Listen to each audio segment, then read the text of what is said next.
So for those of you who don't know who Chris is, Chris Harrell, Chris is an amazing photographer, very, very good podcaster, and I had no idea he could podcast. He's got a good voice for radio. He is doing a new endeavor, and I want to do what I can on our side to support him. So here's a little bit of information about the program and what he's developing. It's called Bento Entertainment Studios. Make sure you guys go check it out. I've got an interview here for you guys, so just stay tuned for a few more seconds and you'll be able to check out that really cool, awesome time we shared of him telling me what his goal is and his style and the reason and what's bringing him to this point with Bento Entertainment Studios. So you guys, check it out.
Here by Chris Harrell, the owner and operator of Bento Entertainment Studios, as well as the face of Topher Does Disney, and that's on Instagram.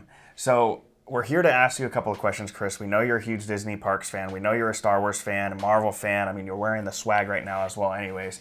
But what is it that has drawn you to Disney as a whole? So why do you like Disney so much? When I was a kid, I grew up with Disney cartoons. I mean, that's whenever all the movies and things were coming out, and it was really starting to get big into the animation. And I lived in Florida, so Disney World was literally a 45-minute drive away from me. So when I was like 5 years old, we went to Disney World. We got to go to Animal Kingdom. We got to go to MGM and everything like that. And that was my first theme park experience. And it was from cartoons and movies that I've watched and knew. So it was really appealing to me then. Fast forward to high school, I got to perform at Disneyland, Disney World, and things like that. And with Pixar coming out in the mid-90s, late 90s, I was really into that kind of animation and was really fond of how they were able to do things and with the technology they had. So that kind of stuck with me, and I just kept watching everything that they would come out with. In high school, like I said, I got to perform at Epcot with my orchestra that I was in. So getting to spend time with friends in parks like that really drew me to Disney. And then now, 20-something years old, I'm California, Disneyland. Being able to experience that as an adult is a whole different feeling and type of experience. And it's just been one after the other. It's just amazing, just the stuff that's here and that Disney offers. That's awesome. So I've got to ask, is there a different atmosphere or aura that you get going to Disneyland, since it's the original and the one that Walt Disney was actually got to be a part of and be in, versus Disney World? Is there like a different feeling? Is there a different love for it at all? I know. So when I first went to Disneyland, and I was 25 years old, so I could tell that it felt homier in a sense. Like you walk into Main Street, you walk into that, and you know that that's the original. It just has a different feel to it than if you were to go to somewhere like Epcot, which is amazing, and like Animal Kingdom. But yeah, there is a big difference, in my opinion. The feeling and mentality of being at Disneyland and Disney World. Nice. Okay. And I heard a few times before you've talked about how you're a huge Winnie the Pooh fan. So have you seen the trailer? Have you seen the trailer for the new movie coming out? I squealed, dude. So they had the original movie that already came out about Christopher Robin. as a child, and now they have this new movie coming out where he's an adult, and then all of a sudden he's sitting on a bench stressed out, and then there's Winnie the Pooh with the original voice actor. And when I first saw that trailer, I legit was giddy. I was so happy. I was like, oh my gosh, I can't believe this is actually happening. Yeah, I think we were feeling the same thing. We were pretty excited to see that come out, and it definitely just drew us back to our childhood and that atmosphere. Exactly. And what's fun to me is, Walt Disney's view on animation, bringing animation to the real life and everything like that. Really, in this stage, I don't think he would have been able to grasp the fact that it can look as real as it is, bringing his characters and characters of Disney to life in that way. Well, yeah, I mean, it's interesting because if you look back into when he was in St. Louis, Missouri, when he first made Alice Through the Looking Glass, which was the first actual animation and real-life cartoon where they molded together, it was awesome to see how it went from that to now where we're having, like you said, I mean, Winnie the Pooh with the original voice actor. I mean, it's going to be awesome, and especially with Ewan McGregor in it. Oh, yes. Oh, that I'm excited. It's going to be hard not to see him as Obi-Wan, but it's going to be great to see. Right. Now, I know you're also a theme parks junkie, so you love theme parks. You like different types of theme parks. You like the atmosphere. What would you say is different with a Disney park versus a regular theme park?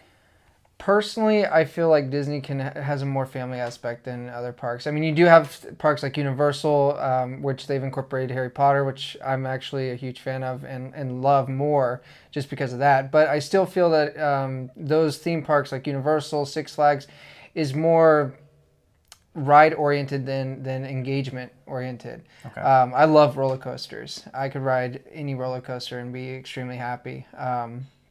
But I feel like a lot of that is more towards my age group. Obviously kids too, but I feel like Disney just brings it home with the interaction and engagement more than most other parks. Okay, that's understandable. I completely get that. And so let's leave it off on this one for you. So someone comes up to you, they say, hey, my first trip to the Disneyland resort is coming up this weekend. What is something I have to do? What is the one thing of everything I have to do? What would you tell them? That's a tough one because there's so much and you want to be able to do everything. I think, honestly, it sounds weird, but I honestly feel like you need to meet at least one of the characters and have that character engagement. I mean, rides, you can ride the rides all day, but to get, if you're into Disney at all and your kids watch Disney and things like that, or if you are just a Disney junkie, being able to meet those characters and watch them interact with you, because they're completely engaged, especially the characters that actually, that talk and will engage you. It's a long wait, but I still feel that it's a experience that you won't usually get. So let's dial it in a little tighter then. Okay, who? So you've got fuzzy face characters. For those of you who don't know, fuzzy face characters are the characters that are in the actual full masks. And then you have the face characters, which is like your princesses, a few of your princes that do come out. The ones that aren't in a mask, so they actually are able to talk with you and stuff like that as well. So out of all of them, fuzzy face or face character, if they had to pick one character, who would the character be that you would want to see? That I think they should see. Honestly, I think you'd have a lot of fun with Goofy. Goofy? I think Goofy as a fuzzy face. Now, I do have my opinion for face characters stuff too, but and with everything being added, all the new stuff, it makes it even more difficult because it's all so fun. But I think Goofy for me was my first signature I got, because we went to the character breakfast. This was back when I was 5 at Disney World, and the characters came around. The first person that came to me was Goofy, and he was just amazing. He was just super interactive and fun. That's awesome. Yeah. So what about face character? Face character? I'm a huge Star Wars fan, so I think Darth Vader. Oh, yes. Yes, So, Darth Vader's been pretty awesome to see at the parks. I know my wife panics when she meets Kylo Ren, though, so she doesn't like Kylo Ren. Kylo Ren's a little bit too intense. Yeah. She likes him in the movies, but she doesn't like him in person, so I guess it's a little bit too much for him. But see, I say Darth Vader, but then Gaston comes to mind, too. Yes. Gaston is one of the better face I characters. definitely would love to meet the Gaston from Walt Disney World that does the one-handed push-ups. Yeah. That would be awesome to see in person. It would. It really would. Well, you guys, make sure you go check him out one of these days, okay? And we'll see you guys in the park soon. See you there.